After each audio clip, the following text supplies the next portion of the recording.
This is Carlene Tonight. And we're Altered by Mom. Hi, I'm Carlene, and this is Carlene Tonight. We have with us Carlyn Neeks. Hi, Carlyn. Hi, how are you? I'm fine. So we were just talking earlier about our names. Like my name's Carlene, but a lot of people say Charlene, but there's no H in my name. And then your just name. Like I am not Carolyn. Yes, there's no O in the middle of Car and Lynn, but people think I forgot it. Where is it? Where's Carol? You know, I guess because we identify with Carolyn. Like your name's unique. I guess you are the first Carlyn on my show. I don't know any other people, any person with your name. So there you go. Is it common? And we're pretty close. Mm-hmm. No, not at all. Yeah. I think yours is about as close as it gets. Yeah. There is more Carleens, not so much in North America, but it's a very common name in the Caribbean. So I've heard like maybe not so much in Grenada, but like in Barbados, someone was saying it's very common in Barbados. So most women I've met with my name are from the Caribbean. So, and I've only met like a few I can count. Yeah, but your name, you said you haven't met anyone. So your parents were original thinkers there, right? Well, no, I was named after my dad's tattoo, which was his girlfriend from high school. Mm-hmm. It's a really long story, but my mom loved the name and she was a great gal. And so they named, actually he wanted to name me Bobby Joe, and my mom won, thankfully. Yeah. Bobby Joe. Okay. Well, you know what? This is different. So there we go. So tonight we're going to be talking about mental health. We're continuing the mental health conversation, which I think is so important now. And thank you for joining us. So just to start things off, you're in Calgary, right? That's right. Yeah. Where the stampede usually happens, right? Usually, yes. And all the other last year was the first. Yeah. Like we had a big flood in 2013 and didn't even cancel it. But last year, I don't think it happened. But hopefully this year we can rally. Yeah. We'll see what happens. So who do you work with? So I have my own practice. I'm an occupational therapist registered in Alberta, and I work with people. Most of my referrals that come from my OT practice are people with depression, anxiety, traumatic experiences, and they're limited in being able to do the things they want to do and are typically off work because of it. So a lot of the referrals come for that specifically, but I also have a coaching business. I do personal development coaching where I really love working with helping professionals who are big thinkers and deep feelers and get really stuck and need help getting unstuck. So I can use a lot of the skills I've learned in my mental health OT practice to help people get back into action. And it's really rewarding too, because if I'm helping the helpers, they're helping other people. And so I feel like there's this ripple effect. Yeah. So I guess they kind of go hand in hand, but with the coaching, like what are they, you said you help people get unstuck. So why are they stuck? What are they stuck on? Is it like various things? Various things. So a lot of the people I've been talking to lately are stuck in overthinking, imposter syndrome, not feeling good enough to take that next step that they know they need to take, whether it's personally or in a business. Sometimes it is some anxiety or depression, but not at a sort of a clinical level, but it could get there if left longer. So I use a lot of acceptance and commitment therapy actually, and ACT for short, acceptance and commitment therapy, ACT. Yes, I've heard of that. And it's a really nice way to work, actually. I really love it. And so there's a lot of skills in there to help people be more present and flexible, be able to do what matters most to them, and the strategies to unhook from those inner obstacles that are thoughts and feelings that get in our way. The strategies we use to unhook from that are really they're really useful and often new to people. So it's a lot of fun. Yeah, well, we're talking about different parameters here because I mean, there's so much coaching. There's coaching, like you could have a life coach, you could have a relationship coach. I guess you said you're a coach and an occupational therapist. So obviously, getting back from like the injury to getting on your way, right? For me, like I broke my ankle 4 years ago, but like you said, with the therapy, if you don't keep up with it, the ankle's not going to get stronger, right? So I guess it's the same thing with coaching. Like if you are, like you said, you're stuck. So like, stuck meaning you've been at the same job for this amount of time and you haven't progressed, but you want to get to that next level. Would someone come to you with that? Like, hey, Yeah, they might, or it doesn't have to do with work or anything at all. So as an really, people just come to you, just come to you, and I have no idea. Like, really, it doesn't have to be anything. That's a different concept. Can you explain? Well, it doesn't have to be about work. So as an occupational therapist, occupation refers to the things we do. And so you think about in a day, you need to eat, you need to cook, you need to dress, you need to care for your family, you need to drive, you need to work, you need to study, you need to love people. And so those are all occupations. And when we have, it could be a physical injury, it could be a mental illness, it could be a spinal cord injury, it could be MS or ALS. There are all sorts of reasons you might not be able to do the things you need to do in a day. And so OTs work to go, okay, well, what is it that you want to or need to be doing? What are your abilities and limitations? What is the environment in which you're doing that? And how do we creatively figure this out so that you can be participating in these meaningful occupations, these meaningful tasks? And so as a coach, it's a little bit different, right? People are coming to me sort of like, I'm stuck in my life and I would really like to move through this, but I need some guidance and accountability and some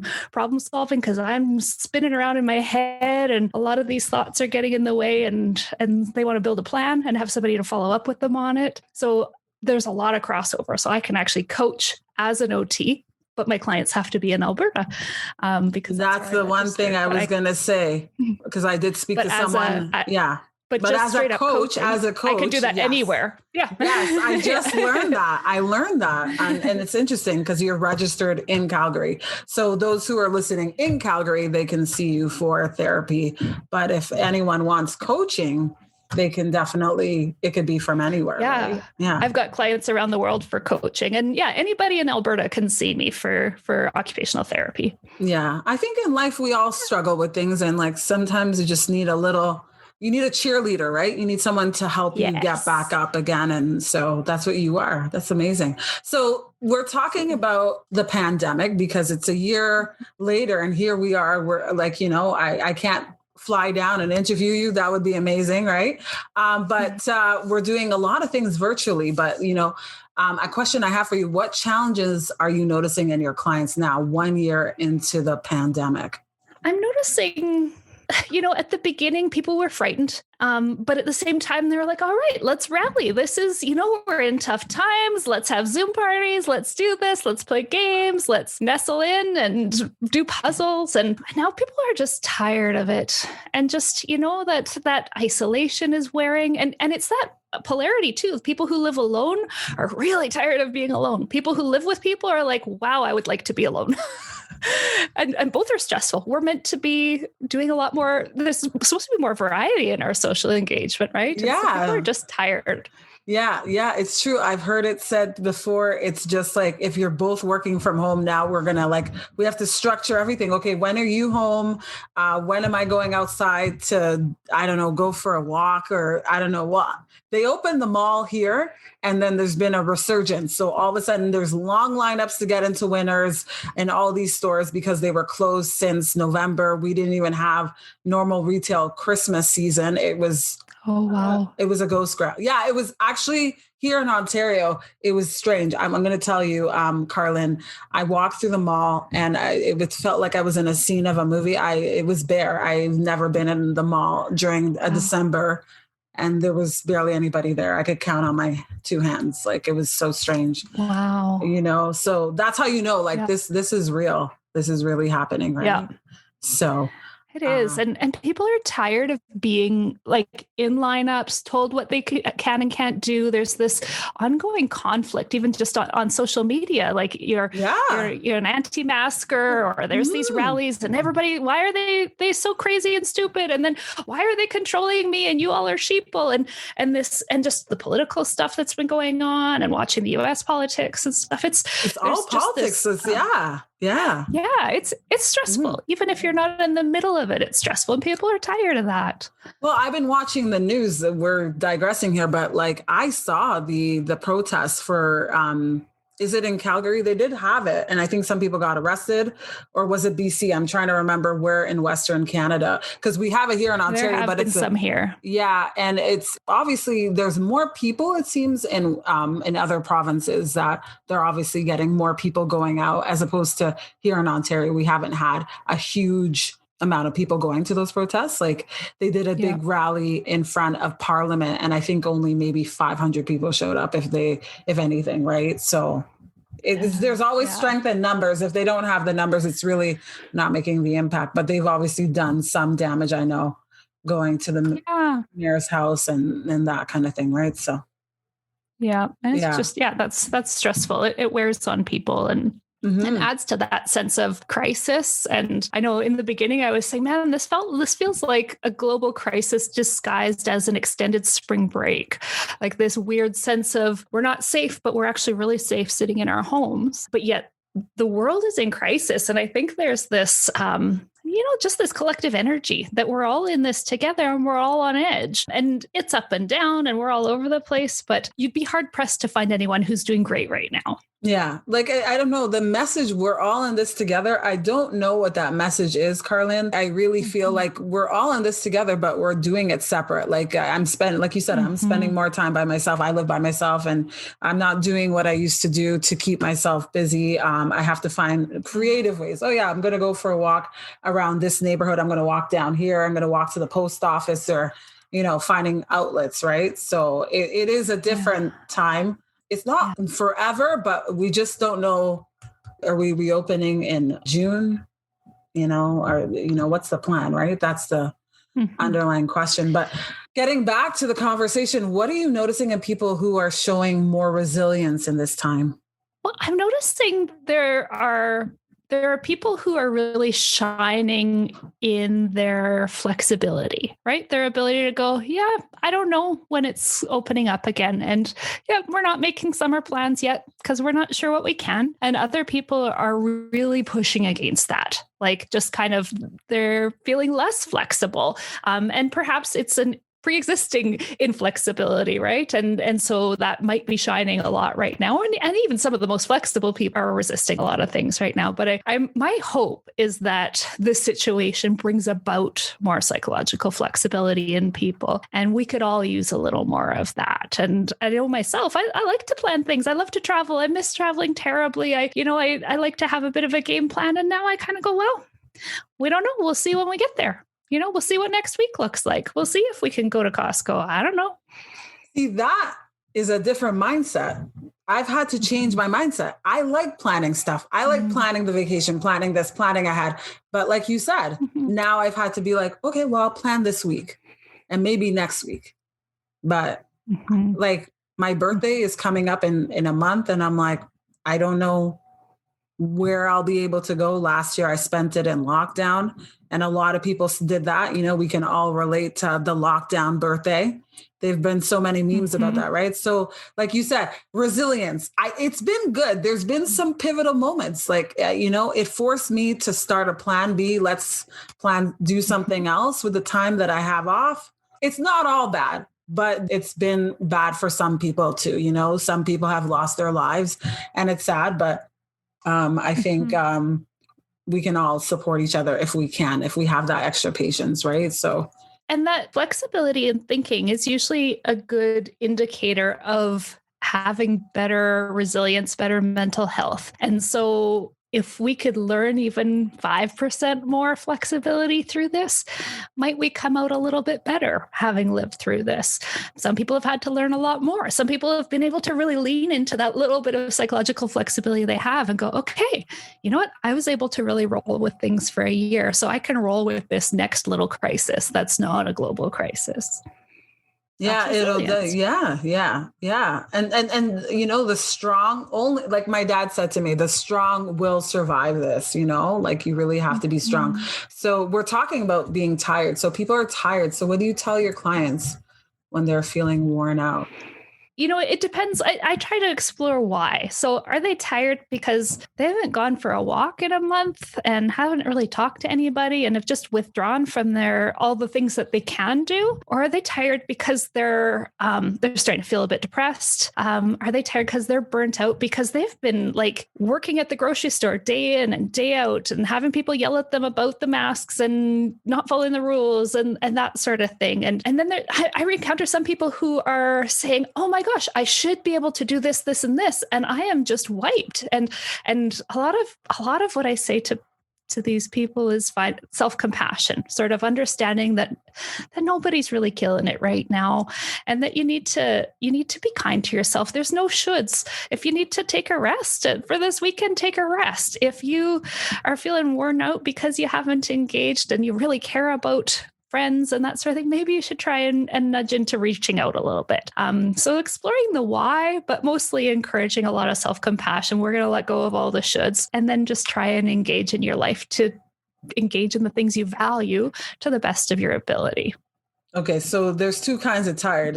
I'm tired because my body's tired, and I'm tired of like not being able to play organized sports. I'm tired because I can't go out to the restaurant and do social things. So what do you say to that? Like what's the plan, It's really individual. Like, I mean, if your body's tired, you need to rest. If you're tired because you've been really working really hard, there's a lot of frontline workers who have been working extra hard for a year now and really a lot of demand.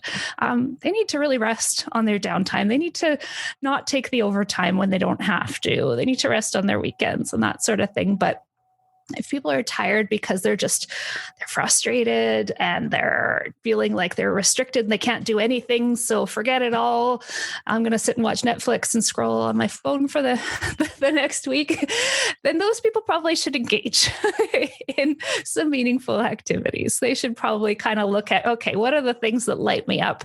I know maybe I can't go to a party right now, but maybe I could book an online glass of wine with a friend, right? Or a game with a friend or something, or a walk, trying to do that, because there are things we can do. We're just kind of tired of being creative sometimes. And so turn.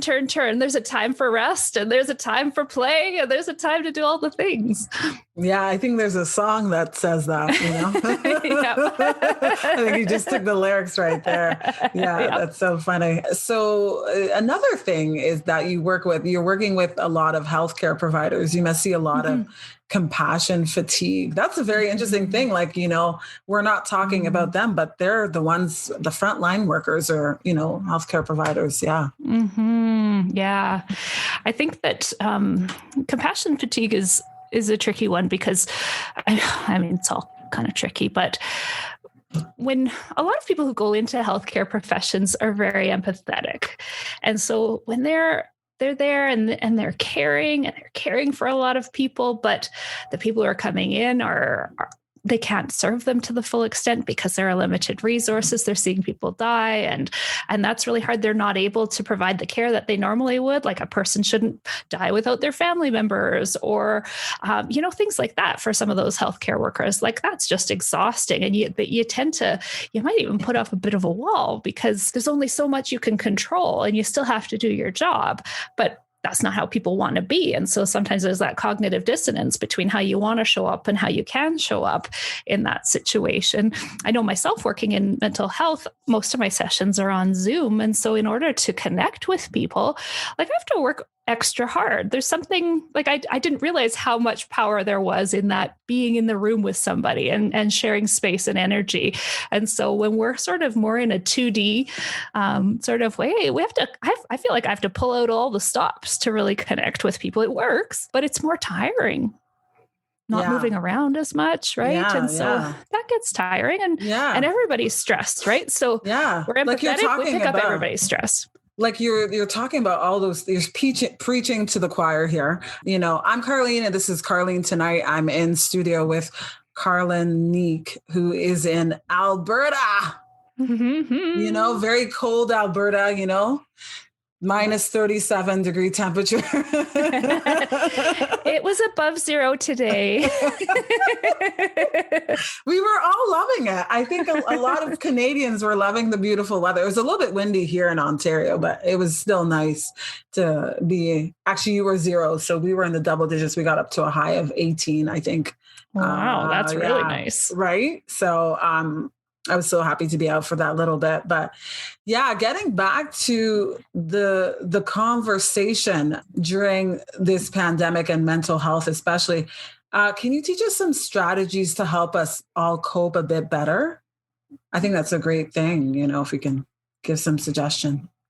For sure. So there's a couple key things that I find really useful with the people that I work with. There's the idea of kind of, am I moving toward showing up the way I want to in life, or am I moving away from showing up the way I want to in life? Am I avoiding things, or am I doing what I can in the direction? So maybe I'd like to be, I don't know, running marathons, but I'm sitting on the couch. Well, maybe that's moving away from, but could I go for a walk at this point? Do I have it in me to go for a walk at this point? That's moving toward, right?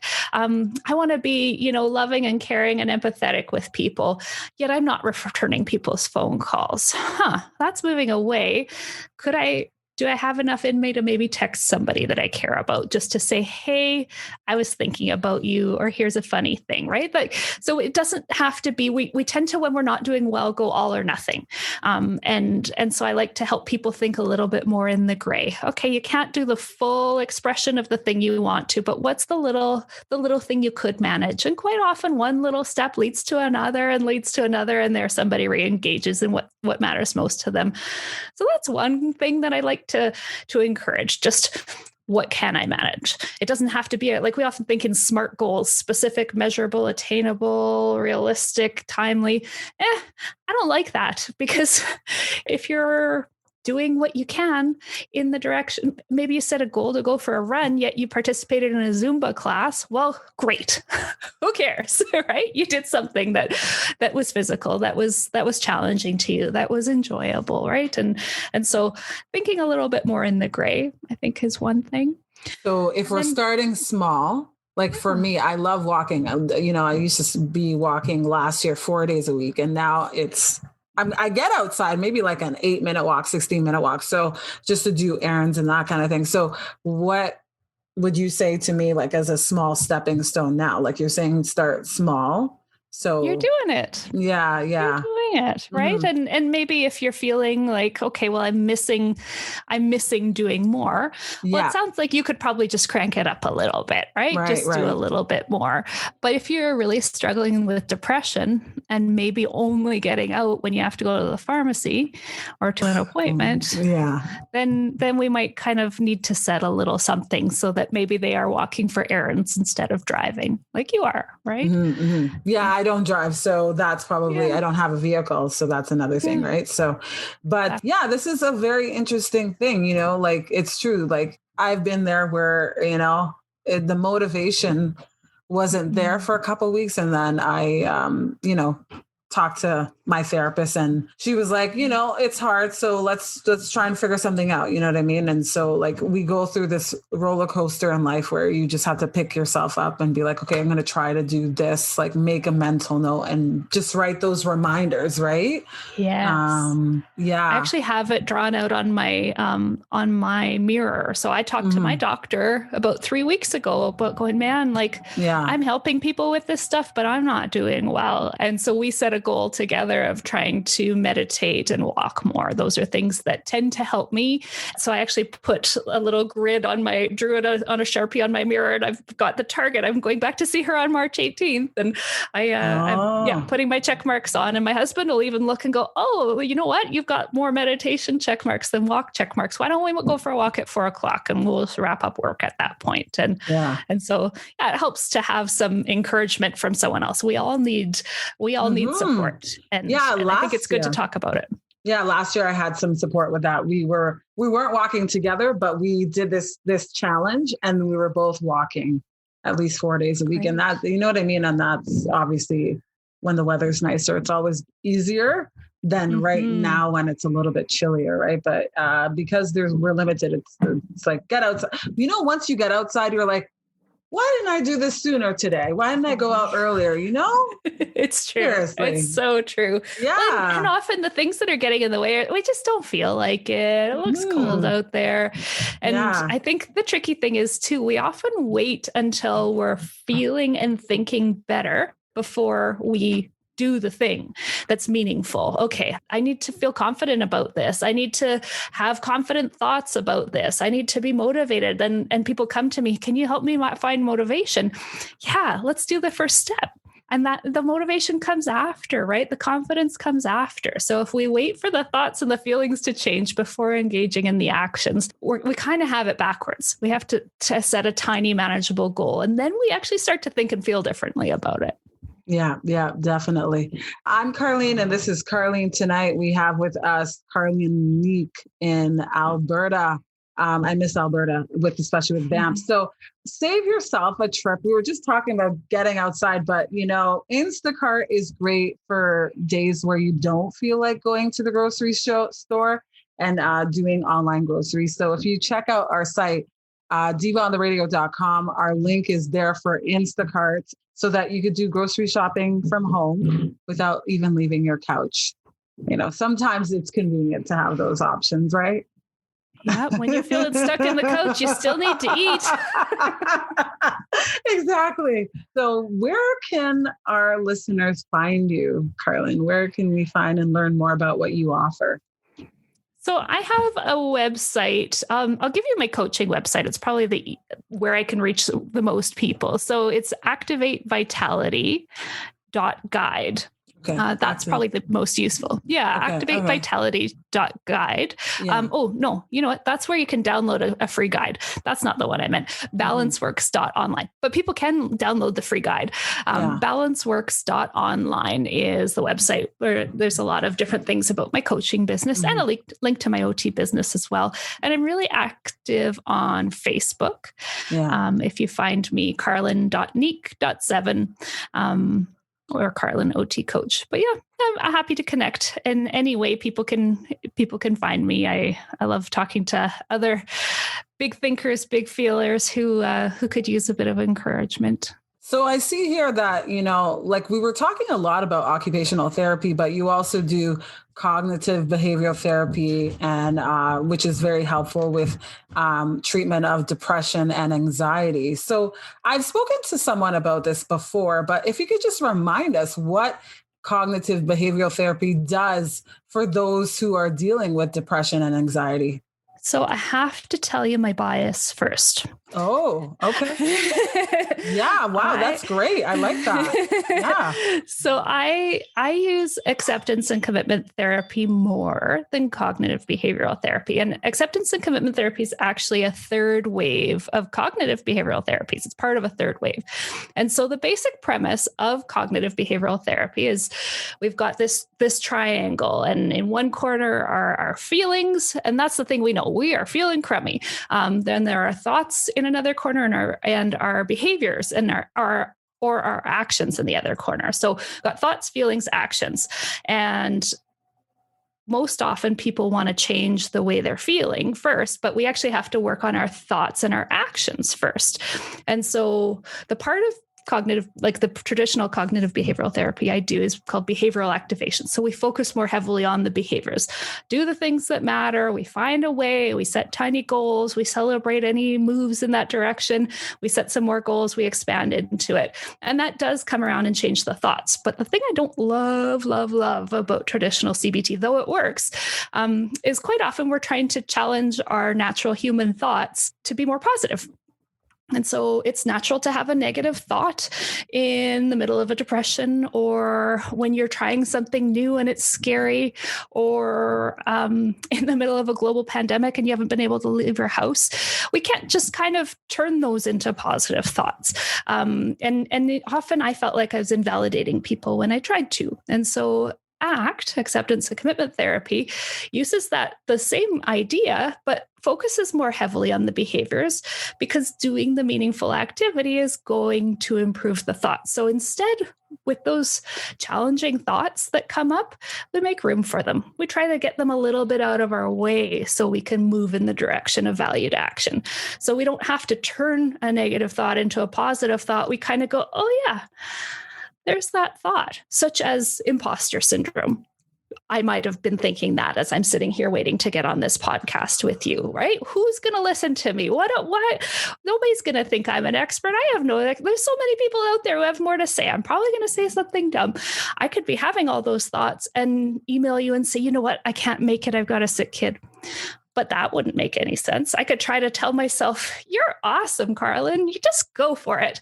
That might work, but I don't really buy it at that point when I'm feeling really nervous. But instead I go, you know what? I value connection. I value helping people. I value good quality conversation. And so I'm going to make room for those thoughts. I'm going to make room for that discomfort because I know that this is a move in line with my values. So I don't have to turn it positive to make the change. Speaking of your experience, though, I do see your background. You have a BA in what's your background in? I mean, how long have you been a coach? How long have you been a psychotherapist? So I've been an occupational therapist. Sorry, occupational therapist. I apologize. That's okay. No problem. My first degree was a Bachelor of Arts. That was mostly psychology, but that was really just trying to get into the professional program for occupational therapy. So I then did a degree in occupational therapy. So that was a Bachelor of Science, and I graduated in 2003. So I've been practicing OT since then. It's a regulated health profession. And I did a coaching course, I don't know, 5 years ago or something like that. But OTs have been coaching all along. It's what we do. We encourage, we problem solve, we goal set, we make a plan, we help you along with the plan, we cheer you on. That's what coaching's all about. So I didn't really learn a lot in my coaching course because I had already been doing all of that. But I've been in the business since 2003. Yeah, that's a long time. It's like since I graduated high school. So not bearing my age there. Oh my goodness. Yeah. But it's great to have you on the show, Carlyn. Thank you so much for being here. You can find her website is balanceworksot.ca, and it's Carlyn Neeks, and she is a registered occupational therapist in Alberta. But if you want some one-on-one coaching, you can definitely connect with her. She's able to help you anywhere in the world because we don't know where people are listening from.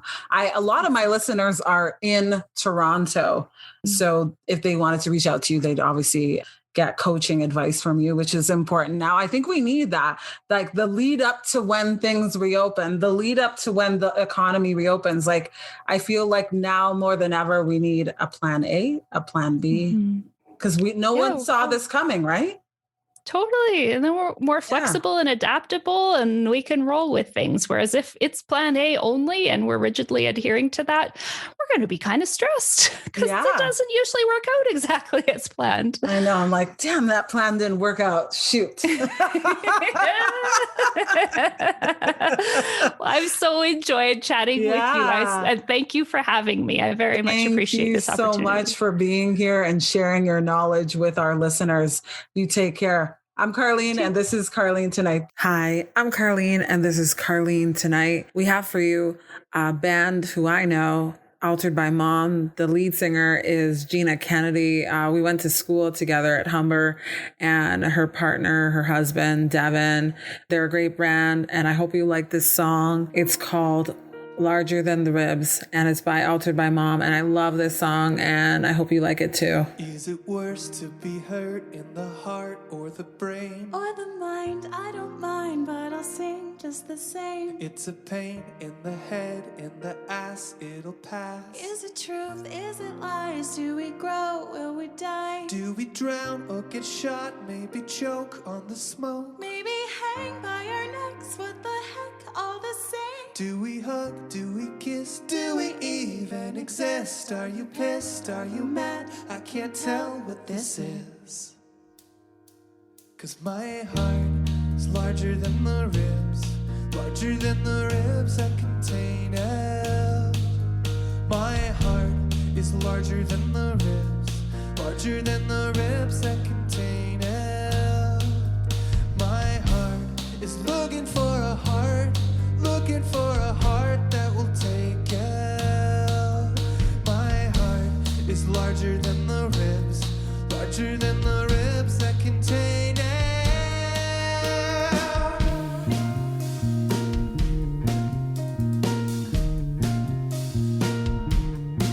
This is strong against weak, I can't speak, I was wrong. Oh, not right, but so close. Has a cat and got your nose. Got your tongue, we had fun, I can't sleep in the dark. This is sharp, one treat. If you are what you eat. Then I'm lost in the fog, acting young, feeling old. Are you cold? Was it real? Was it pain? Only trick? If you give, I would take little space for mistakes. My missteps, I'm aware, but sometimes I can't. 'Cause my heart is larger than the ribs, larger than the ribs that contain it. My heart is larger than the ribs, larger than the ribs that contain it. My heart is looking for a heart, looking for a heart that will take it. My heart is larger than the ribs, larger than the ribs that contain it.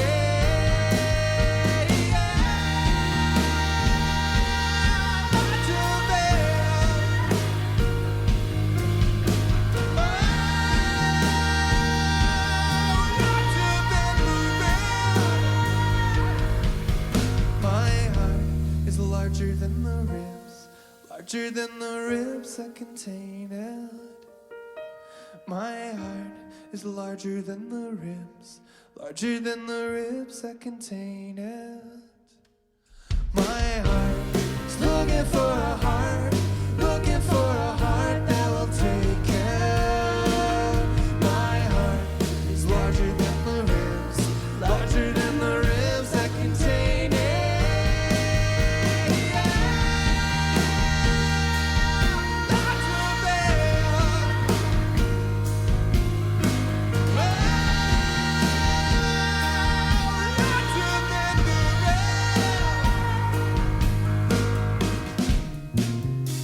Larger than the ribs, larger than the ribs.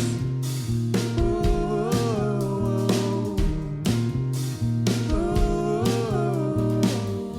We're Altered by Mom. And this is Carlene Tonight.